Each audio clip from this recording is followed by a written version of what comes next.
Hello ಎಲ್ಲರಿಗೂ ನಮಸ್ಕಾರ. Welcome to my YouTube channel ಕನ್ನಡತಿಯ ಕಥಾಸುಧೆ. ನಾನು ನಿಮ್ಮ ರೂಪ ಕನ್ನಡತೆ. ದಯಮಾಡಿ ಲೈಕ್ ಮಾಡಿ, ಕಮೆಂಟ್ ಮಾಡಿ, ಇತರರಿಗೂ ಶೇರ್ ಮಾಡಿ. ಪ್ರೇಮ ಸಂಗಮ ಭಾಗ 53. ವಿಷ್ಣು ಮಾಡಿದ ತುಂಟಾಟದ ಜೊತೆ ತಾನು ಮಾಡಿದ ಕಿತಾಪತಿಗೆ ನಾಚಿಕೊಂಡು ಹಾಗೆ ಕುಳಿತಿದ್ದವಳು ಮೆಲ್ಲಗೆ ಕೆಳಗೆ ನಡೆದ್ಲು. ಅಲ್ಲೇ ಇದ್ದರೆ ಅಪ್ಪ ಅಮ್ಮ ಎಲ್ಲಿ ತಪ್ಪು ತಿಳಿಯುತ್ತಾರೋ ಎಂದು.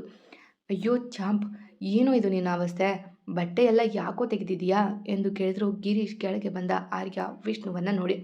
ತಾತ, ಇದೆಲ್ಲ ಅಮ್ಮನೇ ಮಾಡಿದ್ದು, ನನ್ನ ಶೇಮ್ ಮಾಡಿತ್ತು ಎಂದು ಪುಟಾಣೆ ಕಂದ ತುಟಿ ಒಪ್ಪಿಸಿ ಹೇಳಿದ. ಹೌದಾ, ನೀನೇನೋ ಕಿತಾಪತಿ ಮಾಡಿರ್ತೀಯ, ಅದಕ್ಕೆ ಹಿಂಗೆ ಮಾಡಿರ್ತಾಳೆ ಎಂದು ನಕ್ಕರು ಗಿರೀಶ್. ಇಲ್ಲ ಅಮ್ಮ, ಇದಲ್ಲೇ ಅಲ್ಲ ಅವಳು ಪಪ್ಪ ಪ್ಯಾಂತ್ ಎಂದು ಹೇಳುವಾಗ ಓಡಿ ಬಂದ ಆರತಿ. ಅಪ್ಪ ಮಗ ಇಬ್ಬರು ಚೀಟ್ ಮಾಡ್ತೀರಾ, ನಾನು ರಿಲೀಸ್ ಹೇಳದೆ ಹೇಗೆ ಓಡಿ ಬಂದ್ರಿ ಎಂದು ಹೇಳುತ್ತಾ ಮಗನ ಕಿವಿ ಹಿಡಿದ್ಲು ಆರತಿ. ಮಮ್ಮಿ ನಾನು ಅಲ್ಲ, ಮೊದಲು ಪಪ್ಪನೇ ಲೂಸ್ ಬೇಕ್ ಮಾಡಿದ್ದು, ನಾನಲ್ಲ ಎಂದು ಮುದ್ದು ಹುಡುಗ ತುಟಿ ಉಬ್ಬಿಸಿ ಹೇಳಿದಾಗ ವಿಷ್ಣು ಕಿವಿ ಹಿಡಿದು, ಹೌದು, ಅಪ್ಪ ಮಗ ಇಬ್ಬರು ರೂಲ್ಸ್ ಬ್ರೇಕ್ ಮಾಡಿದ್ದೀರಾ, ಅದಕ್ಕೆ ನಾನು ಇಬ್ಬರಿಗೂ ಶಿಕ್ಷೆ ಕೊಡ್ತೀನಿ ಎಂದು ವಿಷ್ಣು ಕಿವಿ ತಿರ್ಸಿದ್ಲು. ಅಯ್ಯೋ ಬಿಡಿ ಹಾಲು ಎಂದು ಅವಳ ಕೈ ಹಿಡಿದು ಬಿಡಿಸಿಕೊಳ್ಳಲು ನೋಡಿದ ವಿಷ್ಣು. ಮತ್ತೆ ರೂಲ್ಸ್ ಬ್ರೇಕ್ ಮಾಡ್ತೀರಾ ಎಂದು ಹೇಳಿದಾಗ ಅವಳನ್ನು ಚಿವುಟಿದ. ಮತ್ತೆ ನೀನು ಮಗನ ಮುಂದೆ ಸೆನ್ಸಾರ್ ಸೀನ್ ಮಾಡೋಕೆ ಬಂದರೆ ಅದಕ್ಕೆ ಎಂದು ಕಣ್ಣು ಮಿಟುಕಿಸಿದ. ಅವನ ಮಾತಿಗೆ ಕಣ್ಣರಳಿಸಿ, ನೀವೀಗ ದೊಡ್ಡವರ ಮುಂದೆ ಮಾತಾಡ್ತಾ ಇರೋದು ಏನು ಹಾಂ ಎಂದು ತುಟಿ ಬಿಸಿ ಹೇಳಿದಾಗ ಅವಳ ನಡುವಿಗೆ ಕಚಗುಳಿ ಕೊಡುತ್ತಾ, ಅವರಿಗೆ ಅನುಭವ ಇರುವಷ್ಟು ನಮಗೆ ವಯಸ್ಸಾಗಿಲ್ಲ ಕಣೆ ಎಂದು ಕಚಗುಳಿ ಇಟ್ಟಾಗ, ಹಾಗೆ ಹಾಗೆ ಪಪ್ಪ ಹಾಗೆ ಎಂದು ಹೇಳಿ ಚಪ್ಪಾಳೆ ತಟ್ಟುತ್ತಿದ್ದ ಅವ.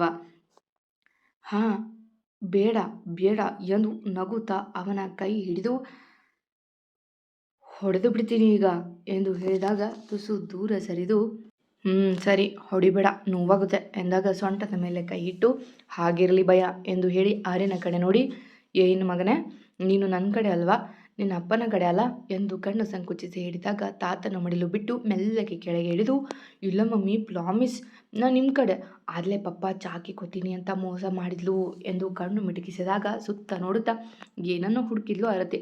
ಅತ್ತೆ ಮಾವ ಪ್ಲೀಸ್ ಕಾಪಾಡಿ, ನನಗೆ ಹೊಟ್ಟೆ ಹಸಿವಾಗಿದೆ ಎಂದು ಹೊಟ್ಟೆ ಮೇಲೆ ಕೈ ಇಟ್ಟು ಹೇಳಿದಾಗ ನಕ್ಕ ಮಂಗಳ, ಸರಿ ಬನ್ನಿ ಅರುವು, ಬಿಡಮ್ಮ ಪಾಪ ಎಂದು ನಕ್ಕು ಹೇಳಿದಾಗ, ಪಾಪ ಅಂತ ಬಿಡ್ತಿಲ್ಲ, ಅಮ್ಮ ಹೇಳಿದ್ದಾರೆ ಅಂತ ಸುಮ್ಮನೆ ಇದ್ದೀನಿ ಎಂದು ಮೂತಿ ಉಬ್ಬಿಸಿ ನಡೆದಳು.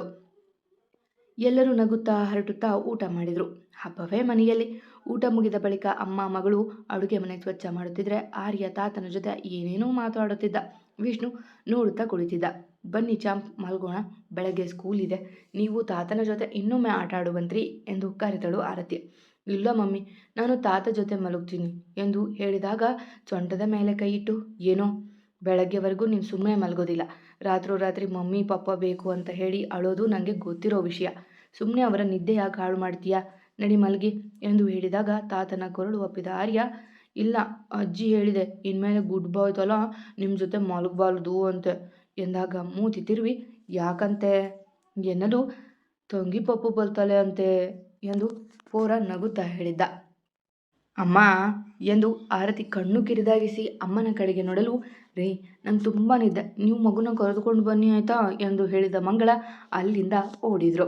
ಅವರ ರೀತಿಗೆ ವಿಷ್ಣು ನಗುತ್ತಿದ್ರೆ, ಅಮ್ಮ ಪ್ಲೀಸ್, ನಾವು ನಾಳೆ ತಂಗಿ ಪಪ್ಪು ಕರೆದುಕೊಂಡು ಹೋಗೋಣ ಆಯಿತಾ, ಪ್ಲೀಸ್ ಮಮ್ಮಿ ಎಂದು ಅಮ್ಮನ ಕೆನ್ನೆಗೆ ಮೊತ್ತು ಕೊಟ್ಟು, ತಾತ ಬನ್ನಿ ನನಗೆ ಸಿಂಹದ ಕತೆ ಹೇಳಿ ಎಂದು ತಾತನ ಬಿಟ್ಟೆ ಪುಟ್ಟ ಪುಟ್ಟ ಹೆಜ್ಜೆ ಹಾಕಿ ಓಡಿದ ಅಜ್ಜಿ ಹಿಂದೆ. ಮಮ್ಮಿ ಪಪ್ಪ ಗುಡ್ ನೈಟ್ ಎಂದು ಹಿಂದೆ ತಿರುಗಿ ನೋಡಿ ಹೇಳಿ ಹೋದಾಗ ಮೀಸೆ ಅಡಿಯಲ್ಲಿ ನಗುತ್ತಾ ಕುಳಿತ ವಿಷ್ಣು. ಆರತಿ, ವಿಷ್ಣು ಹೋಗಿ ಮಲಗಿ, ಟೈಮ್ ಆಗುತ್ತೆ, ನಾಳೆ ಬೇಗ ಹೋಗಬೇಕು ಅಲ್ವಾ ಎಂದು ಗಿರೀಶ್ ಅವರು ಸಹ ನಡೆದರು ಅಲ್ಲಿಂದ. ಇನ್ನು ಆರತಿ ವಿಷ್ಣು ಕಡೆ ನೋಡಿ ಮೂತಿ ಉದ್ದ ಮಾಡಿ ಅಲ್ಲಿಂದ ನಡೆದ್ಲು. ಇನ್ನೇನು ಕಾದಿದೆಯೋ ನನಗೆ ಎಂದುಕೊಳ್ಳುತ್ತಾ ವಿಷ್ಣು ಸಹ ಅವಳ ಹಿಂದೆ ನಡೆದ. ಅದಾಗಲೇ ಆರತಿ ಮುಸುಕು ಹೊದ್ದು ಮಲಗಿದ್ಲು. ಮೆಲ್ಲಗೆ ಕಳ್ಳ ಹೆಜ್ಜೆ ಇಟ್ಟು ಅವಳ ಬಳಿ ಬಂದ ವಿಷ್ಣು ಅವಳ ಪಕ್ಕ ಮಲಗುತ್ತಾ, ಆರು ಆರು ಎಂದ ಮೆತ್ತಗೆ. ಅವಳೋ ಉಸಿರು ಬಿಗಿ ಹಿಡಿದು ಮಲಗಿದ್ದಾಳೆ. ಉಸಿರಾಡು ಮೊದಲು, ಇಲ್ಲಾಂದರೆ ಆರ್ಯನಿಗೆ ಇನ್ನೊಂದು ಅಮ್ಮ ತರಬೇಕಾಗುತ್ತೆ ಎಂದಾಗ ಹೊದಿಕೆ ತೆಗೆದು ರಪ್ಪನೆ ಅವನ ನೋಡಿದ್ಲು. ಆವಾಗಲೇ ಅರ್ಧಕ್ಕೆ ನಿಲ್ಲಿಸಿದ್ದೆಯಲ್ಲ, ಇವಾಗ ಮುಂದುವರಿಸೋಣವಾ ಎಂದ ಅವಳ ಬಳಿ ಸವರಿದು. ವಿಷ್ಣು ದೂರ ಸರಿರಿ, ಏನಾಗಿದೆ ನಿಮಗೆ ಎಂದು ಕೇಳಿದಾಗ ಕಣ್ಣು ಮಿಟುಕಿಸಿ, ಏನೂ ಆಗಿಲ್ಲ, ನನ್ನ ಮಗನಿಗೆ ತಂಗಿ ಪಾಪು ಬೇಕು ಅಂತೆ, ಇವತ್ತಿಂದ ಟ್ರೈ ಮಾಡೋಣ ಅಂತ ಎಂದು ಅವಳ ಸನಿಹ ಬಾಗಿದಾಗ ಅವಳ ಉಸಿರು ಗಾಂಡಲಲ್ಲೇ ಸಿಕ್ಕಿಕೊಂಡಿತ್ತು. ಆರು, ಹೇಗಿದ್ರೂ ನಮ್ಮ ಮಧ್ಯೆ ಇರುವ ಮಿಸ್ಅಂಡರ್ಸ್ಟ್ಯಾಂಡಿಂಗ್ ದೂರ ಆಗಿದೆ. ನೀನು ನಾನು ಎಂದು ಮಾದಕವಾಗಿ ಕೇಳಿದಾಗ ಕಣ್ಣರಳಿಸಿ ಅವನ ನೋಡಿದ್ಲು ಆರತಿ. ಆಲು ಬೊಂಡ, ಪ್ಲೀಸ್ ನಮ್ಮನೆಗೆ ಒಂದು ಮಿರ್ಚಿ ಬರಲಿ ಅಲ್ವಾ ಎಂದು ಮತ್ತೆ ಅವಳ ನಡುವ ಬಳಸಿ ಕೇಳಿದಾಗ ತಲೆ ತಿರುಗುವುದೊಂದೇ ಬಾಕಿ ಅವಳಿಗೆ. ನಾನು ಆಲು ಬೋಂಡ, ನನ್ನ ಮಗಳು ಮಿರ್ಚಿನ, ಮತ್ತೆ ನೀವೇನು ಎಂದು ತುಟಿ ಉಬ್ಬಿಸಿ ಹೇಳಿದ್ಲು ಅವನ ಮಾತಿಗೆ. ನಾನು ಎಂದು ತುಸು ಯೋಚಿಸಿ, ಹಾಂ, ನಾನು ಮೆಣಸಿನ್ಕಾಯಿ, ಯಾಕಂದರೆ ನಾನಿದ್ರೆ ಅಲ್ವಾ ಮಿರ್ಚಿ ಹುಟ್ಟೋದು ಎಂದು ಹೇಳಿದಾಗ ಅವನ ಮಾತಿನ ವರಸೆಗೆ ಅಚ್ಚರಿ ಅವಳಿಗೆ. ವಿಷ್ಣು, ಸುಮ್ಮನೆ ಮಲಗಿ, ನನಗೆ ನಿದ್ದೆ ಬರ್ತಿದೆ, ಗುಡ್ ನೈಟ್ ಎಂದು ಹೇಳಿ ಓದಕ್ಕೆ ಹೊದ್ದವಳು ನಾಳೆ ಬೆಳಗ್ಗೆ ಆ ಮನೆಗೆ ಹೋಗಬೇಕು, ನೆನಪಿರಲಿ ಎಂದು ಹೇಳಿ ಮುಸುಕು ತೆಗೆಯದೆ ಹೇಳಿದಾಗ ಬೇಕೆಂದೇ ಹೊದಿಕೆ ಸಮೇತ ಅವಳ ತಬ್ಬಿ ಸರಿ ಹಾಲು ಎಂದು ನಕ್ಕ ವಿಷ್ಣು. ಒಂದಷ್ಟು ಸಮಯ ಕೊಸರಾಡಿ ನಂತರ ಅವನ ಆ ಸನಿಹವೇ ಈತ ಎನಿಸಿ ಅವನ ಎದೆಗೆ ತಲೆ ಇಟ್ಟು ಮಲಗಿದಳು. ಕೆಲ ನಿಮಿಷಗಳ ನಂತರ ಅವಳ ಉಸಿರಾಟ ಸಮಮಿತಿಗೆ ಬಂದಾಗ ಮೆಲ್ಲಗೆ ಅವಳ ಮುಸುಕು ತೆಗೆದು ಹಣೆಯ ಮೇಲೆ ಮುತ್ತು ಕೊಟ್ಟು, ಥ್ಯಾಂಕ್ ಯು ಆರತಿ, ಮತ್ತೆ ನನಗೆ ಪ್ರೀತಿ ಮೇಲೆ ನಂಬಿಕೆ ಬರುವಂತೆ ಮಾಡಿದ್ದಕ್ಕೆ ಎಂದು ಹೇಳಿ ಮಲಗಿದ. ಅವಳು ಎಚ್ಚರ ಇದ್ದಾಗಲೇ ಹಡಿದರೆ ಇಂದಿಗೆ ತಾಪತ್ರಯ ಮುಗಿಯುತ್ತಿತ್ತೇನೋ. ಮುಂಜಾನೆ ಶುರುವಾಗಿತ್ತು. ಬೇಗ ಬೇಗ ಎದ್ದು ಎಲ್ಲ ರೆಡಿಯಾದರು. ಕನ್ನಡಿ ಮುಂದೆ ನಿಂತು ಸೀರೆ ಸರಿ ಮಾಡಿಕೊಳ್ಳುತ್ತಿದ್ದವಳ ಬಳಿ ಬಂದು, ತುಂಬ ಚೆನ್ನಾಗೇನಿಲ್ಲ, ಬರೀ ಆಲು ಬೋಂಡ ಮೇಲೆ ಕೊತ್ತಂಬರಿ ಸೊಪ್ಪು ಉದುರಿಸಿದ ಹಾಗೆ ಕಾಣುತ್ತಾ ಇದೆಯಾ, ಫ್ಲೇವರ್ ಸಹ ಮೂಗಿಗೆ ಬರೆದಿದೆ ಎಂದು ಹೇಳಿ ಅವಳ ನಡು ಬಳಸಲು ಹುಡುಗಿಗೆ ತಲೆ ಸುತ್ತು ಬಂದಿತ್ತು ಅವನ ವಿಚಿತ್ರ ಹೊಳಿಕೆ ಕೇಳಿ. ವಿಷ್ಣು, ಏನಾಗಿದೆ ನಿಮಗೆ, ಯಾಕೆ ನಿನ್ನೆಯಿಂದ ಒಂಥರ ಆಡ್ತಾ ಇದ್ದೀರಾ ಎಂದು ಆರತಿ ಕಣ್ಣು ಕಿರಿದಾಗಿಸಿ ಕೇಳಿದಾಗ ಅವಳ ನಡು ಬಳಸಿ ತನಗೆ ಒತ್ತಿಕೊಂಡು, ಏನೋ ಆಗಿದೆ, ಏನಾಗಿದೆ ಅಂತ ಗೊತ್ತಾಗ್ತಾ ಇಲ್ಲ, ಹೌದು ಏನಾಗಿರ್ಬೋದು ಎಂದು ನಕ್ಕು ಕೇಳಿದಾಗ ಅಲ್ಲಿಂದ ಹೊರಡಲು ಹೋದವಳ ನಡು ಮತ್ತಷ್ಟು ಗಟ್ಟಿಯಾಗಿ ಬಳಸಿ, ಅದು ಅದು ಏನೋ ಕೊಡಬೇಕಿತ್ತು ಎಂದು ತಟ್ಟನೆ ಅವಳ ಕೆನ್ನೆಗೆ ಮುತ್ತು ಕೊಡಲು ಮಮ್ಮಿಗೆ ಪಪ್ಪ ಪಪ್ಪಿ ಕೊಡ್ತು ಎಂದು ಓಡಿ ಅಜ್ಜಿ ತಾತನ ಬಳಿ ಹೋಗಿದ್ದ ಆರ್ಯ.